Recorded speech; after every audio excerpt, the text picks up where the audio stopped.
મહેસાણાના કડીમાં આવેલા નંદાસણ, જેમાં પોલીસની હદમાં આસ્થા અને વિશ્વાસના નામે એક લોહિયાળ ખેલ ખેલાયો.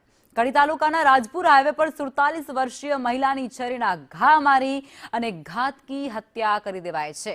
નંદાસણ પોલીસે આ મામલે ગુનો નોંધી દીધો છે. ગણતરીના જ કલાકોમાં આરોપીને પણ દબોચી લીધો છે. પોલીસ તપાસમાં સામે આવ્યું છે કે આ હત્યા પાછળ પ્રેમ સંબંધ જવાબદાર હતો. મૃતક મહિલા અને આરોપી વચ્ચે પ્રેમ સંબંધ હતો, પરંતુ અમૃતબેન હવે આ સંબંધ રાખવા માંગતા નહોતા.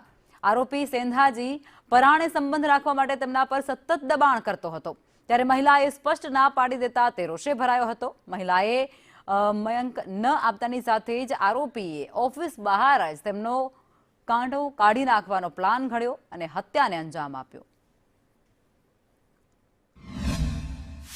કામના ફરિયાદી ભાવનાબેન ડોટર ઓફ ચેવુજી લક્ષ્મણજી, જેમના માતા જે મરણ જનાર અમૃતબેન છે, તેઓને ડાભી સેંધાજી ખેંગારજીનાઓ સાથે પ્રેમ સંબંધ હોય.